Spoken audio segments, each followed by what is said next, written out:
Yeah. Let's talk. Let's do it, man. Damn. We're here. This is it.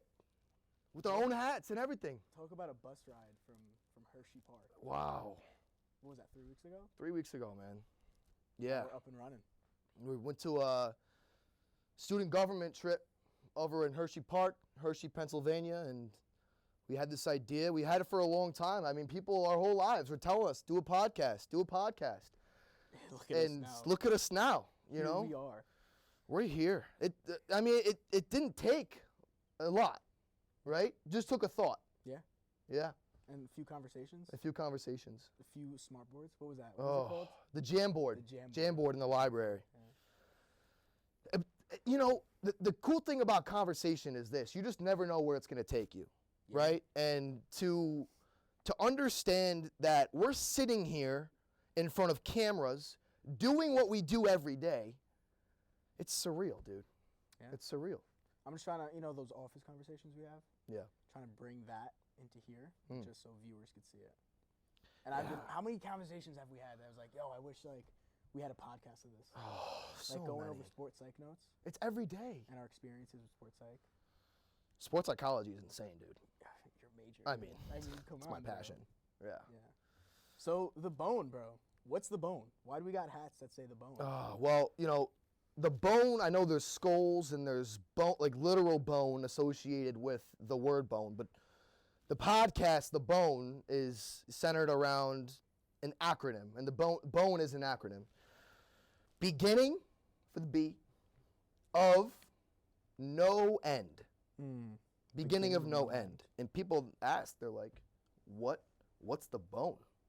I ask, what's the B.O.N.E? Right. We have conversations and I question myself, what is the B.O.N.E? What is this podcast that we're making? Yeah, I think it's hard to conceptualize because it came up on a text, right? Like we're talking about names of this podcast, and then I have this thought of this is the beginning, and there's not going to be any end, and it's surreal to conceptualize what the B.O.N.E really stands for. I think it's a lifestyle. It is.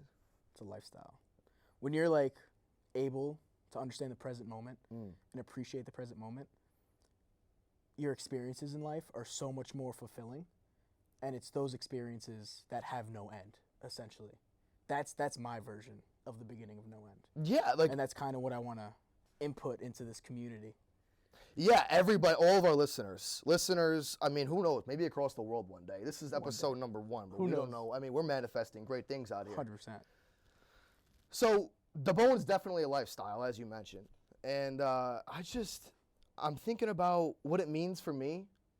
And it all stems back to that date, that August 30th date. So I'll let the audience know, it's a little secret of mine. But I had a spiritual awakening on August 30th. 2021, the current year. And I was just really self-reflecting on my past experiences, and I was thinking about who I was, not as a student, not as a mentor or a coach or a leader or a brother or a son or a grandson or a nephew, right? Not as any of my titles. I was thinking about who Zach Olive. Identities. Right, identities, titles, right, roles. I was thinking about these things, and I was like, but that doesn't define who I am. Yeah. I define the roles that I'm a part of. And so when that translates to the B.O.N.E, I think about it as if on that day, August 30th, I had this moment of realization of, wow, I am limitless. I am what it means to be abundant. Yeah. I can do anything and everything as long as I don't want to say want it, because that's a little cliche, but if I put out love and good energy into the universe, that day was my realization that anything and everything could happen. This Podcast. can happen. Yeah. Yeah. And on that day, I was just thinking about what it's like to start something. You get that rush, those feelings of, intense, nerves, right? They start to go before this, right? Both of us. I mean, just we want to do this. And when we get that feeling of like we want to do this, we get those nerves. It's like euphoric.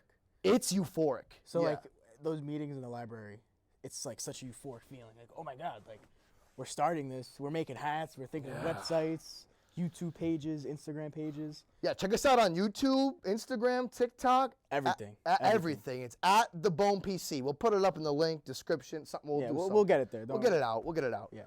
But it's like, it's so euphoric in the moment. And then like you get closer and closer and closer. Then I'm at work before it. It's like, oh, we're 2 hours out. We're an hour out. Then we're walking down. And it's like, it's so surreal. Yeah. It's surreal. But you put the good energy out, you get the good energy back. You know? That's what it is. I think that's what it is. That's what it is. It's a gratefulness. It's being grateful. Yeah. Being appreciative. Extreme gratitude. Like gratitude for this couch. Yeah. For the floor. Yeah. Like for these cameras and the lights. I mean, these lights, I mean, come on. Like, talk about energy. I am hot. Yeah. Like I do this all the time. Like like life. I'm grateful. You know what I mean? Yeah. And I think when you could understand that gratefulness, it's like it puts the world in a completely different perspective. And that's when those life-changing experiences happen. And that's when there is no end to your life. Yeah. It's all intertwined. It's a continuous cycle. Yeah. You know? It is. And when thinking about these things, you know, you think about like the way the inside of your hand feels. Yeah. Right. We were meditating today. Yeah. That's why we literally meditating today outside on the mini quad and thinking about the inside of our hand. How often do you hear that? Inside of your hands? Yeah. Like, can we think about that right now?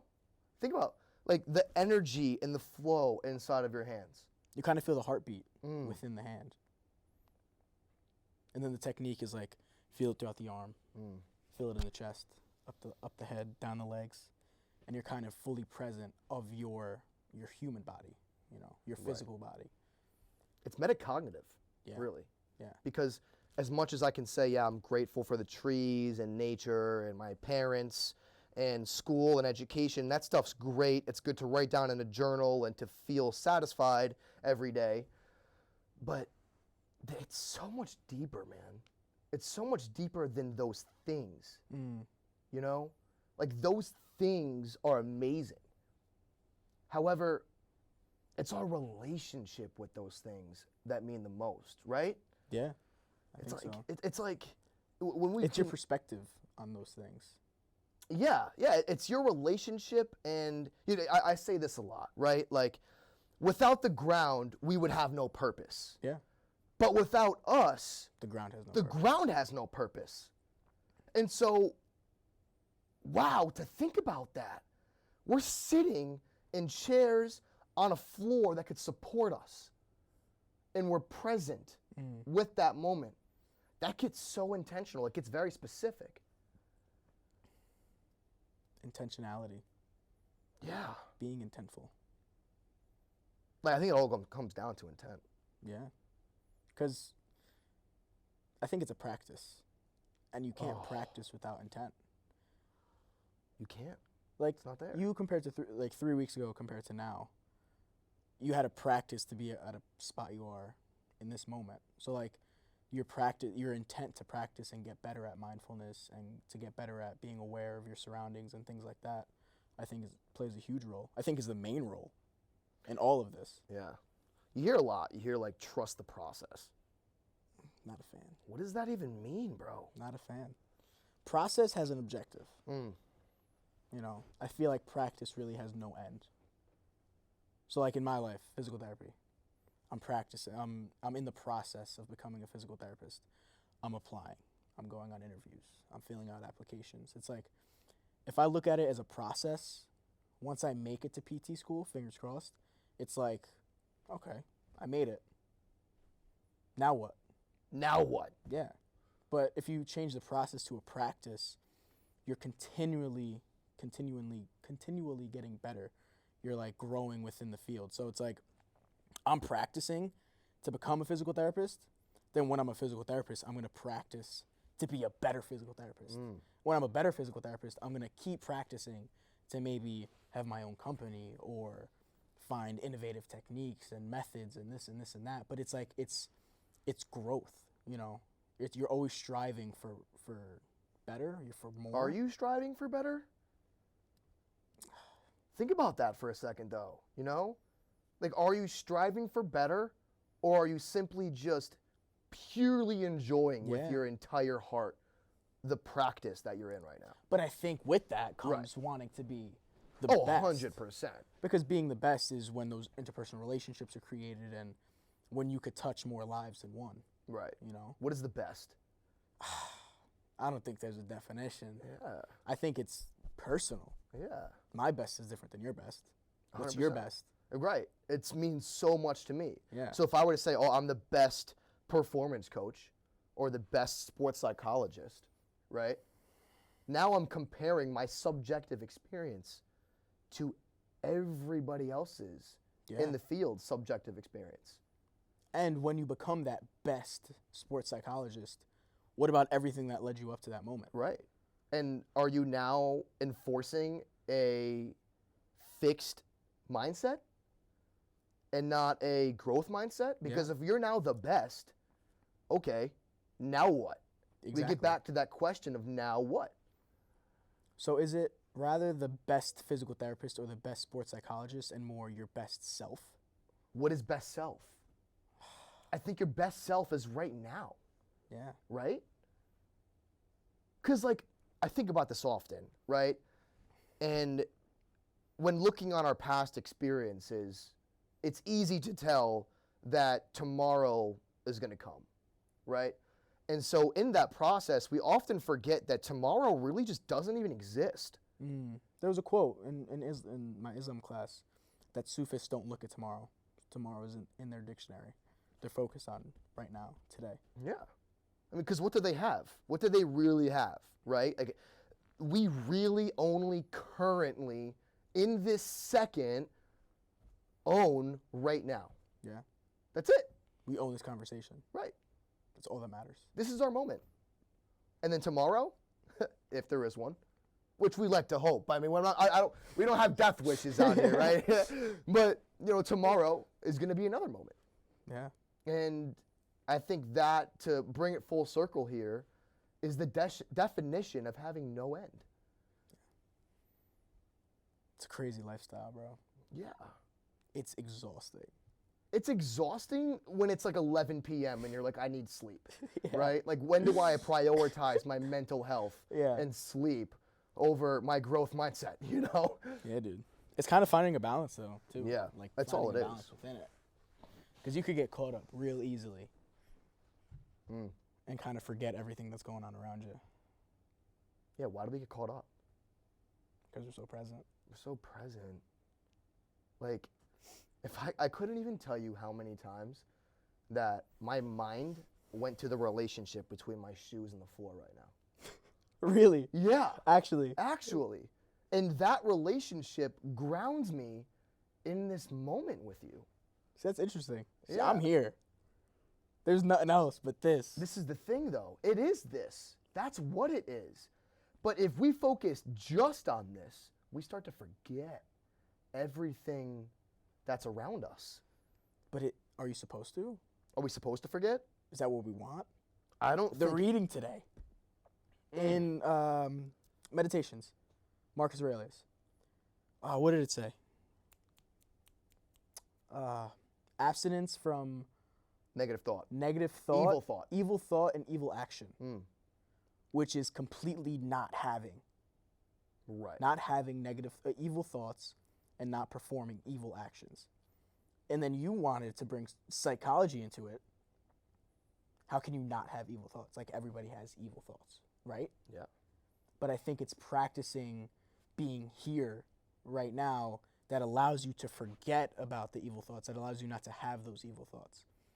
And I think when Marcus Aurelius was talking about his mother abstaining from that, it's her practice of being present that allowed her to not have those evil thoughts. And so by reading that, it's now a misperception, because we think now, like, as a reader, an uneducated reader or an untrained eye would look at that and say, oh, she didn't think any negative thoughts. That's impossible, you know? However, I think what you just said, being so present and current in the moment right now, those negative thoughts didn't even have space in her mind. Yeah. They didn't have space. There were no neural pathways being activated Right. by negative thoughts. Right. Like, you know, I like to relate this to performance psychology a lot, right? Yeah, and we both played baseball. So if I told you as you're going up to bat, don't strike out, what's What are you the thinking only about? thing on your mind? Don't strike out, don't strike out, don't strike out. What's going to happen? Strikeout. You're going to probably strike out. But if you bring me to the batting cages after 3 years of not playing baseball and you tell me focus on the... This was before you found mindfulness. This actually happened. Yeah, this is real life. So you bring me to the batting cages 3 years since I've ever swung a bat, and you said just focus on the ball. Just look at the ball, watch the ball hit the bat. Raking. I was raking. 3 years. Hasn't Haven't swung. swung a bat in 3 years, dude. I think that's the power. Like that's the power behind it.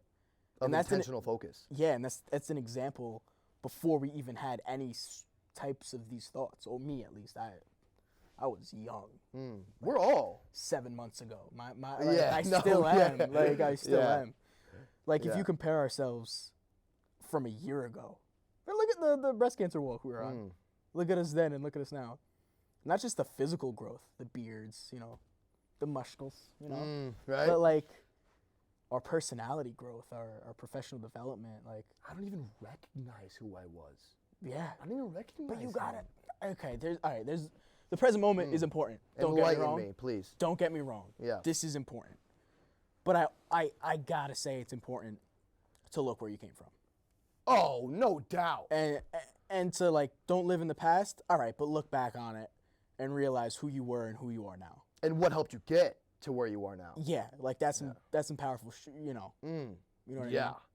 It's powerful to understand where you were and understand that you thought probably, maybe the world was going to end, Yeah. right? Like, oh my gosh, this situation is so bad. And the fact that you have the privilege to go back and think about that. And you kind of laugh about it too, You no? laugh about it. Like what the hell was I thinking about? What was I stressing about? We're resilient, man. But I think that's something you have to bring into now. It's like, if it's something I could look back on and it was something that I got over, what's not making, like, what? It's the same situation now. If I am going through something, it's like, I'm going to look back on it 10 years from now and be like, what the hell was I doing? It's something so simple. Like, I think people get caught up in stressful situations and they adapt, but they don't realize they're adapting. They're caught up on the stress and the emotions they're feeling. I think if you realize how well you've adapted in the past and bring it to your present life, it's like, I adapted then, I'm just going to adapt now. Yeah. And you look back and you're like, well, how did I do that? And we often get confused. It's like, how did I even get through that? How? That's when you have to be reflective. Right. Dude. You think about like who you surround yourself with and all that stuff. The book. This book is, I read one chapter of this book and I can't stop thinking about it. This dude had a list of 17 people. You're referring to Meditations by Marcus Aurelius. Yes. He had a list of 17 individuals and depicted descriptive characteristics about each of them and reflected on every single one of them. I could barely do that for you. And I see you every day. Like, the power of being, like, reflective and self-aware, I think, is life-changing.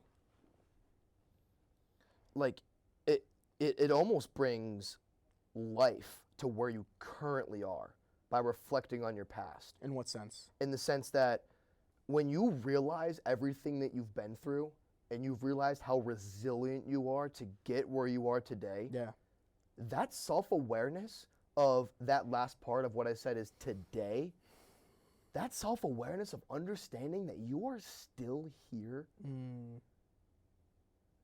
like, it makes you start asking the right questions in life. Yeah. But what are those right questions? You know? I feel like it makes you appreciate the right things in life as well. But again, what are those right things? What are those right things? And I think that's your human condition. Like, for that individual person, whatever they think is the right thing is probably the right thing in that moment. You know what I'm saying? Because everyone has their own life experiences that drives them to within different reason. places. Within reason, yes, right? of Like, course. We're assuming that like you've read a few books and that you know how to surround yourself with some good people. Exactly. Right. Right. You know, who you surround yourself with is really everything, man. Yeah. You know, I said at the leadership conference, like, surround yourself with 4 idiots, probably gonna be the 5th. right.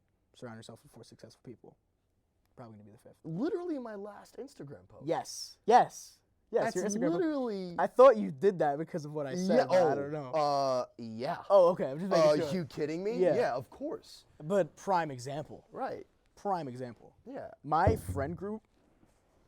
Look at my friend group. Yeah. 2 valedictorians. An astonishing. Oh, stop. Astonishing individual. Very intellectual, well-spoken, all that nonsense, you know. It's like, okay, I have all these people in my life. They're just going to drive me to be like that 5th one, you know. And I see it in myself already, and I'm proud of that. I'm not going to deny that. Like, right. I'm proud of who I surround myself with and how they shape me to be who I am. I'm proud of them, or like, yeah, what did you say in your keynote speech? That closing line. I'm thankful for them, but I'm most thankful for myself. It was something along those lines. Yeah, Snoop Dogg said it best. Yeah. Right? Yeah. Snoop Dogg says, you know, something like, you know, last of all, I'd like to thank myself. Yeah. Thank yourself, man. Yeah, thank yourself. Like, thanks, dude, for surrounding myself with people forget dope-ass individuals. Yeah, people forget. Yeah, they do. I do. I mean, kidding me? I feel like we're so quick to point fingers at, you know, and blame people for where we are today, whether that be in a good way or a bad negative way. Right? But like you say, sorry to cut you off. No. You point a finger, point it right back. Right back. If I'm pointing a finger for surrounding myself with individuals like you, yeah, I did. That's on me. Thank you. But if I'm pointing at you for, I can't think of something off the top of my head, but something negative, I'm probably feeding into that. You know, I'm feeding into that negativity as well. Right. Like, every action has a reaction. Right. Basic Every physics. action. Basic truth. Basic. Newton. You got Newton in here? Yeah. No. Inertia. Right. Right. The reason that we're sitting on this chair.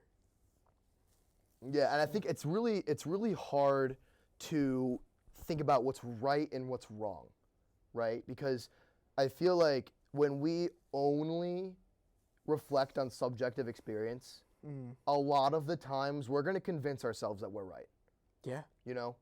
And we're going to convince ourselves that what we're doing in this moment is for me, not against me, and I'm just going to go through the motions and pretend like I don't have to acknowledge anybody else's opinion. Yeah. Ignorance. Straight up ignorance. Ignorance is bliss. Ignorance is bliss, right? It is.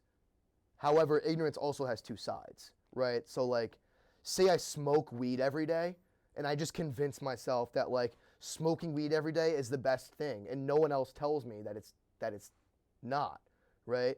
And like, you know, opinions on weed go on a very large That's gonna spectrum. be tough to get into, yeah. It's gonna, right? I don't even want to get into the details. My one note, I gotta add this. Yeah.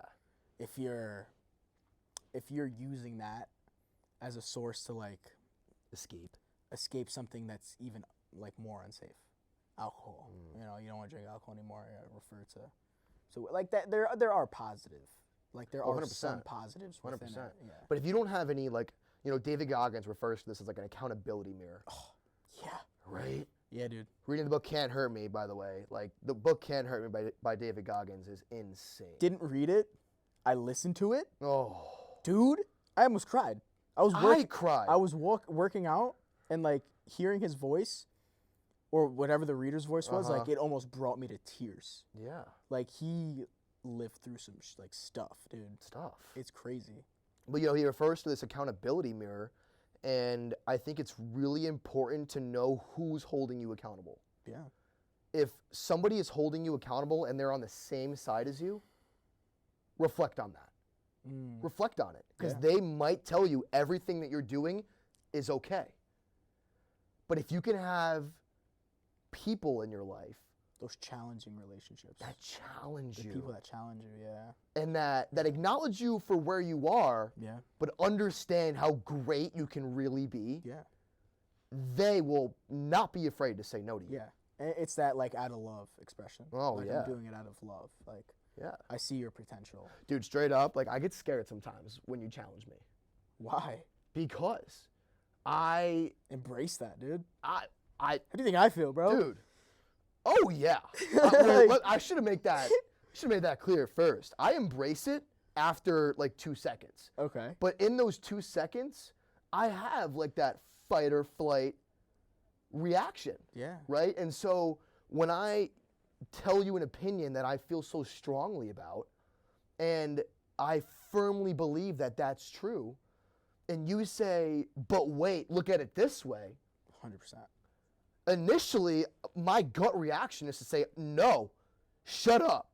Like, let me have my moment. Screw that. Screw that. Get out. Get out. Yeah. But no, if I can fight past that or acknowledge that I do have that reaction and respond in a certain way and say, like, okay, I'm acknowledging that I'm having this fight or like defensive approach to what he just said, but I'm going to choose to hear him out on purpose because I really know that he understands me and gets me. Yeah. I think just more growth stems from that. Yeah. Because like to look at something from multiple perspectives, it's like, oh, okay, I had this thought and that thought. I'm going to combine the thoughts and like, oh, this is the answer. Not this isn't the answer, this isn't the answer. But we can meet in the middle somewhere. Right. It's like a simple, basic compromise. Yeah. Right. But why is it that like the people, I don't know how to explain it. Like, all right, you're hitting Baseball? baseball Yeah. and you're doing a drill. A coach tells you you're doing something wrong. Your dad tells you you're doing something wrong. You react differently. Oh, yeah. In my life, I have. Like, my life, too. My Trust me. coach. I love you, Dad, but I'm sorry. Yeah, my coach, like, all right, word, yeah, I'm gonna fix this. My dad is like, what is he talking about? Like, you just get me, like, you're gonna get me tight. Like, Personal, man. why is that? I think it's just Because they're challenging you in the same way. They want you to be just as good, and they're probably giving you the same tips. But when it's coming from a certain individual, you kind of like get out. You do that get out thing. Where like, no, this is my moment. Like, get out. Or like compared to your coach, like, all right, come in, talk to me. What's good? Why is that? It's like the people that love you the most, or the people that you've been around the most. Like if Gabby, my girlfriend, if she were to tell me something, I'll be like, I get pissy because 5-year relationship, blah blah blah blah. But like if somebody else tells me something, I see it from a different lens. Why is that? I think it has a lot to do with bias. Yeah. Right? Yeah. Because, I love you, Dad. I really do. But some of the tips, man, like some of these times, I was very fortunate to grow up in a nice home with a batting cage in my backyard, and so my dad and I would go out and we'd hit in the batting cage. Yeah. And I swear, he would tell me the same things that my coach would say, the same things. But I would have this mentality, be like, Dad, I don't want to hear it. Throw a bitch fit. I throw a bitch fit. Yeah. Yeah, straight up. Looking back on it now, I'm like, oh my gosh, Because I it's literally from like a family member. Right. And it's like it's that family member aspect. Like why? Like why do I react this way? To this day I'll react like this. And of course with practice and this and that, like I'm able to step back, reflect on the situation, come back to it. Sorry, babe. Sorry, mom. Sorry, dad. You know what I mean? Yeah. But why is it that first initial? I think honestly, like it's love. It's love. It's so much love that it comes off as just downright disrespect. And if I treat my dad with disrespect in the batting cage, I look back on it and I genuinely reflect on some of the things I say, and I'm like, wow, I could have responded better to that. I love my dad so much. I trust him. I'm gonna dive in. I'm gonna answer my own question a little bit. Please. Is it a subconscious unwantingness to disappoint? Huh. Does that make sense? Do you want me to Can you say that Continue again? on. Yeah, continue. So if it is your dad giving you these tips, and you're like doing it wrong, you're in your conscious. You're like, I'm letting my dad down. Like he's not proud of me. That fires you up. That fires you up. I'm disappointing my girlfriend. I'm disappointing my parents. Right. Compared to my coach, like I'm not embarrassing him. Like he's just a coach. Right. He doesn't. I pay this guy $40 an hour. Yeah, he doesn't have this love. But like, I'm embarrassing somebody that loves me and somebody that wants me to be better. You know. Yeah. Is it like not wanting to disappoint that kind of makes you react that way? And by reacting that way, you inherently shoot yourself in the foot. Yeah. You know? Yeah. Because now you're not even focused on the baseball. You're just focused on how your dad thinks about you hitting the baseball. Well, at least me. I don't know about you. Right? And I'm so focused on, oh my gosh, like, I don't want to disappoint my dad so much. And I love him so much. I would hate for him to think that he's wasting his time out here. That along that thought line. Like that thought I would process. hate for him to think that he's wasting his time out here. Is that what the gears are going through? I don't know. I don't know. And so we put up like this front of like, Yeah. I know more than you. Yeah. Like, let me also have a say, Dad. Yeah. And then he's like, of course, Dad's not going to tolerate that. Shoot that down real quick. Quick. Get back in the box. Yeah. Figure it out. I hate figuring it out. Yeah, we say that a lot, and like, what does that even mean? I say it as a joke now. Yeah. Dude, figure it out. What do you mean figure it out? What do you mean? Teach me how to figure it out. I don't know how to figure it out. Right. Clearly I haven't. Clearly, that's why I'm here, bro. So you telling me is just upsetting me. Right. I think that's the difference between a good coach and a bad coach. Yeah. And a good friend and a bad friend. Task mastery, objective. What are the two categories? Task mastery. Yeah, like a task oriented approach. Task oriented. Right. And then what's the other one? An ego oriented approach. Ego oriented. Right. Yeah. Yeah. Focusing on that task at hand versus the result of what this task could bring. Mindfulness? Not mindfulness? Right. You know what I mean? Right? Like being mindful of the fact that you're a human being in this moment having a conversation and not caring about the result of this conversation. Dude, we could go viral in 2 weeks. Are we even thinking about that right now? That's No. the thing. If you're making content to want to go viral, Stop. 9 out of 10 times you're not going to go viral. Right. I honestly would say stop making content because you're actually reinforcing negative thought processes. Yeah. You do it because you love it. Right. Do it because you want to have a conversation with somebody. Right. It's all connection. Yeah. Like, if I have the opportunity to change one life with conversations that we have, hell yeah, put it out there. Right. 1 life or 1 billion lives. One day, who knows? But like, right. I'm not going to be like, go to somebody that I never have deep intellectual conversations with and be like, oh yeah, let's make a podcast because I want to be famous. 9 out of 10 times, it's not going to be a successful podcast. Right. You know what I mean? Oh my gosh, this goes into a whole nother topic of like transactional relationships, right? Dive into it. Yeah. I think I got time. Yeah. I mean, I got time. We got time? Yeah, we got time. Yeah, we got time. Thanks, Tommy. Transactional relationships are the death. I'm going to say the death, and it's going to come off as aggressive, but I'm going to say the death of ourselves. And what I mean by that is this. If we act and expect something in return, we are not being 100% in tune with that action.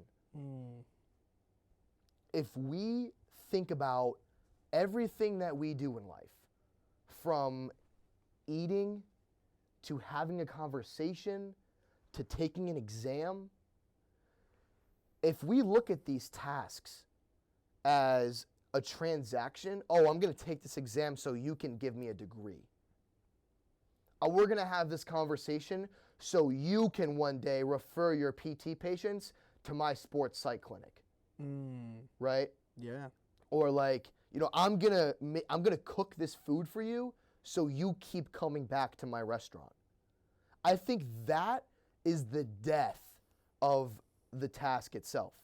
Now, what if you flip that transactional relationship but put it on yourself? So it's still a transaction. I'm going to study this material so I learn. I learn. I'm going to eat this food so I'm healthy. I'm going to exercise so I'm healthy. What is if the transaction is between yourself, is there positive effects from that? I think you get nitty gritty into like the different forms of extrinsic motivation and intrinsic motivation. Oh, okay. Right? Okay. Yeah. So like if you're doing it for your health, you're really not like doing it for like pure enjoyment, right? Yeah, but not everything has to be out of enjoyment. Not everything, no. It's no. like you think I count my calories and like prepare meals a week in advance because I enjoy it? No. Right. Sometimes you got to do what you got to do, but it's for me. It's for you. I'm not doing it to get acceptance from anybody else. Right. That's what I'm trying to say. Like Right. It's a transaction for me and me only. I think I just had a fleeting thought. And I think, what really separates it is, as you're performing the task itself, the current action of cooking the food, being out there on a field or a court, or having a conversation or whatnot, if you can be in tune with yourself and do it for you, counting your calories, right? If you can do that for you and have that interpersonal relationship with yourself, that's going to be the most in-depth experience that you're going to have, which in the moment could result in something great. And I think after that task is now completed, if we look at it as, who did I impact? Or like, I like to go back to cooking, right? For, I love food, come from a family who loves food. Dude, I made like a pasta. I never put salt. Okay, I eat like strict. I eat very strict. But today I made pasta with ground beef, some sauce, some garlic. It was the most basic pasta dish, but like I made it, and it was delicious. Oh my gosh. I love cooking. Yeah, no, the fulfillment is insane. Yeah. Right, but say you were cooking that pasta dish for somebody else. I think in that moment, you are, or at least, my mentality right now, right, is to be so in tune with the flame and the cooking and the smells and the texture of the pan and the food and the taste, right? That's got to be a personal experience for you, right? Because that's what makes you a great chef. Now, whether you're cooking for yourself or you're a trained 5-star chef working for Gordon Ramsay in Hell's Kitchen, I think when you have a deep experience with yourself, once that is said complete, right, it's like dished up on a plate and it looks amazing, I think it can now switch back over to, let's hear some feedback. Like, what can you tell me about what I just did? Like, give me some honest, genuine feedback on my performance, because cooking is performance. Everything is life. Everything is a performance. Everything is performance. Yeah. So by having that personal interaction with yourself in the moment while you're doing it, and when it's said done, having that relationship and communication with others and having that filter of like what's BS and what's not BS, you can understand how you can impact more people based off of what you did. So you're dancing with that dish. Gosh. You're dancing while you're cooking. You're enjoying, the sprinkle of salt, the sautéing of the onions. You're there. You're enjoying it. Rather than, let's bring it to the other perspective. Oh, I have to cook for my 3 closest friends. Like, I don't want to let them down. But let's just think like that's the situation. You're cooking, but you're thinking, oh, it's got to be perfect for them. It's got to be perfect for them. It's got to be perfect for them. You're missing out on the whole experience of cooking. You're just going through the motions. You're going through the motions. And I think if you could compare life to something as simple as cooking a meal, sometimes you're just going through the motions of life. Yeah. It's like you want to reach that objective. You want to make everybody around you proud, this and this and that. It's like you're just walking through it. You're putting a face on. You're getting an A. You're going home. you're working out. For everything is for other people. But when it's for you and you only, that's when you start dancing with it. You know, when you are able to say, I am proud of me, thank you, that's when it's like, all right, I'm dancing. I'm dancing with life. I'm enjoying every aspect of life. I have an interpersonal relationship with everything I do. Alan Watts. Yeah. You literally just described Alan Watts. Did I? Yeah, British philosopher Alan Watts talks about this. He refers to life not as a journey, right? Everyone wants to think of life as like this journey, you know? And like I'm referencing Alan Watts here. These are now my own individual thoughts, even though I abide by them every day and live them out. Everyone thinks that life is a journey. But this goes back to what we said in the beginning of this thing, of this episode. There is no tomorrow, like literally no tomorrow. The only thing you have is right now. And so if you think that life is a journey and you have an idea of where you want to be in 10 years, if you're fortunate enough to get there in 10 years or less or, you know, whatever, if you're fortunate enough to get there, you look back and you say, now what? And we look back and say, where was I? Like, what did I do? Well, I was just going through the motions. yeah, well, you explained it with the GPS. Yes. Oh, I love that analogy. Manhattan College, input into the GPS. Fort Lauderdale, Florida. Oh. When you're driving your car, are you even thinking about Fort Lauderdale? No. You're thinking about the next turn you're going to take. Right. We could dive even deeper into that.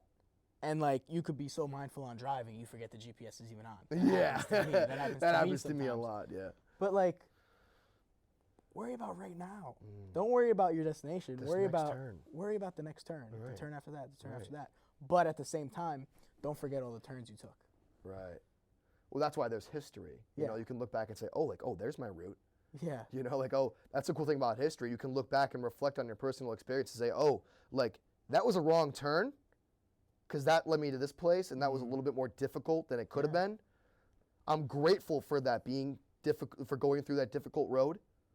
But here's how I could be more efficient with my strategy. Yeah. You know? And being efficient with your strategy is not to gain something more. It's to experience life deeper. Yeah. Deeper. It's not longer. No. It's deeper. I've had a fuller life the past 3 weeks than probably the last 3 years. Oh my gosh. Because I'm just appreciative. Yeah. I'm dancing. Yeah. That's it. That's it, man. You know, August 30th, like I said, my spiritual awakening. I've lived more life in the last 7 weeks. More conversation. More conversation. More mindfulness than ever before. More feeling of the grass. More picking up of body language. More smiling. More dancing. I've lived more in the last 7 weeks of my life than in the last 21 years. And I mean, we're young, dude. Yeah, we're really young. We're young. We're not young. even 20 yet. We're babies. We're babies. Right? And like, we don't have any answers. But what we do have is ourselves. Yeah. Right? And by like reflecting on our own experience and by having ourselves truly at the end of every day, laying down at night in your bed, if you can say, man, I had myself today. I had myself today. That's a powerful ass feeling. Compared to laying down, like, what was I doing today? Where was I? I feel like I just woke up 2 hours ago. Like, right. You're just walking through it, going through the motions. It's all connecting back. It really is. It really is. Back. You know, and I looked at your hat, right? Same hat. Same right? hat. Same hat. Same wavelength. These will be out soon. Yeah, they'll be out. The B.O.N.E. Grab your merch. Yeah. Please. Yeah, but like, you know, this goes back to what I just looked at your hat and I see the bone And going back to our logo, I feel like every day is a new beginning. And so if every day is a new beginning, how could there ever be an end? That's a great perspective. You know? That's a great perspective. How could there ever be an end if every day is a new beginning? Yeah. And how do you begin? How do you begin that day? How do you begin? I'll tell you how you begin. You open your fucking eyes. Whoa, I mean, not the F word. You open your eyes and you realize that you're here. Like your body. He's standing up. Oh, he's getting fired up. Like your body, you're here. That's the beginning, when you can open your eyes and see your skin and look at yourself in the mirror and say, is that you? Is that you? And when you look back at yourself in that moment and say, yeah, that's you, that's the beginning. And that can happen every day. I think that's how you have full days. Full days. Steve Harvey, he was on one of his talk shows. I don't know, his many talk shows that he has. He was like, one of his buddies called him up at 5:30 a.m. Are you up? Yeah. This guy, energetic. Good morning, Steve. You up? Yeah. Every morning. Good morning, Steve. You up? Yeah. And then one day I was like, Steve, why do you answer the phone like that? Like, you're living another day. Like, put some pepper in your step. Like, it's a gift. It's like the way you're answering the phone is probably the reason you're having shitty days. Yeah. You know? Yeah. To wake up grateful, to appreciate life once you wake up, it's like I got a full 24 hours or 12 hours that we're awake. I got a 12-hour span to do what I got to do, to like leave my print, to make my life feel worth it, you know? Yeah. I'm going to put my everything into it. I'm going to put my entire being into I get my to actions. do this. I get to. I don't have to do I this. get to. I get to do this. You know? That perspective, that mindset, game changing. Yeah. I get to go to school. Extreme gratitude. I get to go on PT interviews. Off the rip. Even if I don't get in, I get to go to PT interviews.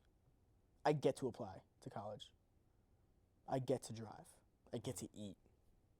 Yeah. I get to sleep in a bed. We'll talk more about how I get to versus I have to next time.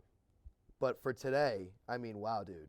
This was insane. Yeah. This was great. This was everything that I thought and more of what this show was going to be all about. This is going to be intense, dude. Yeah. This This was a smooth first day. This was a smooth first day. I'm comfortable. I'm getting a little hot. I'm getting a little sweaty. Yeah. I'm These getting lights are intense. Yeah, for sure. Yeah. But wow, man. Yeah, dude. Thank you. Thank you. Yeah. Thank you. Thank you, Whatever Tommy, camera and I'm the looking crew. You know, all of your help. You Yeah. know, I like to thank our agent, Kayla. Yeah. You know, I have to shoot out mom and I'd like to Dad. thank myself for being here. Oh, you just did it. You just did it. I'm playing. No, but you're not. You know, I like, screw up. Thank you, Zach. Right on camera. Right there. Drop the mic. We're leaving. Boom. Take it off. You're right. But no, thanks for everyone who was listening today. We'll have more episodes every week. Yeah, we're trying to shoot every Thursday. If we got to see the process of like uploading and editing and all that, but we'll try to have weekly videos up for you guys. But that concludes. That concludes it, man. That concludes our first podcast. Yeah. It's gonna be a show. Yeah. It's gonna be a ride. The B.O.N.E. The B.O.N.E. Yeah. Let's talk.